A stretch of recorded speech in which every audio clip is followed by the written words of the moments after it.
Un mot d'actualité, Radio France a annoncé des licenciements et des mises à pied pour harcèlement et sexisme, notamment au service des sports. C'est pour ça que je vous en parle. Je rappelle les faits. Une enquête menée après la diffusion du doc de Marie Portolano. Je ne suis pas une salope, je suis une journaliste. Il mettait en avant des témoignages de femmes journalistes de sport victimes de sexisme, dont Amaya Cazenave, journaliste à Radio France, qui a mis en cause la rédaction des sports et celle de France Bleu Pays Basque. Vous avez été le patron du service des sports de Radio France de 2002 à 2019. Qu'est-ce que vous pouvez nous dire à ce sujet, Jacques Vendroux ? J'assume tout. C'est-à-dire que, en ce qui concerne ce sujet, j'étais l'un des premiers directeurs des sports. De toute façon, il n'y en a eu qu'un, puisque j'avais été nommé par Cavada en 2002, par Jean-Marie Cavada, qui était président de Radio France. J'étais l'un des premiers à faire venir beaucoup de femmes à la direction des sports du groupe Radio France. Et je trouve que l'enquête qui a été faite à Radio France a été remarquablement bien faite par Sybille Veil, la présidente de Radio France, qui s'en est mêlée directement.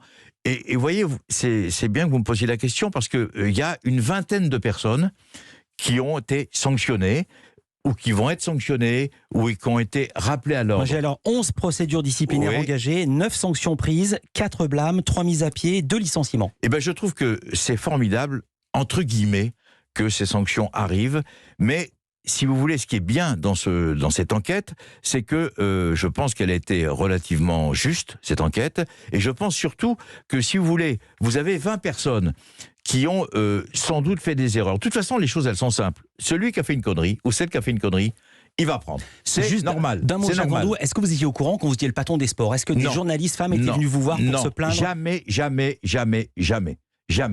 Je suis intervenu une seule fois auprès de Jean Lucas, qui était président de Radio France, sur un problème qui était très interne. Mais moi, je n'ai jamais été mis au courant une seule seconde, je veux dire, de tous ces problèmes. Maintenant, puisque vous me parlez de ça, il y a environ 20 personnes. D'un mot.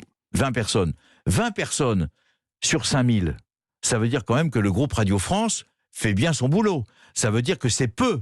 Il fallait les sanctionner. C'était normal de les sanctionner. Ils ont fait des conneries, ils sont sanctionnés. Mais 20 personnes sur 5000, excusez-moi, c'est quand même que le travail a quand même été très bien fait avant. Il ne faut pas non plus aussi faire une idée fixe sur cette histoire. Et je précise que c'est une femme qui a pris votre succession, oui, Nathalie Yanetta. Je suis très content. Sur vos conseils, très content pour elle.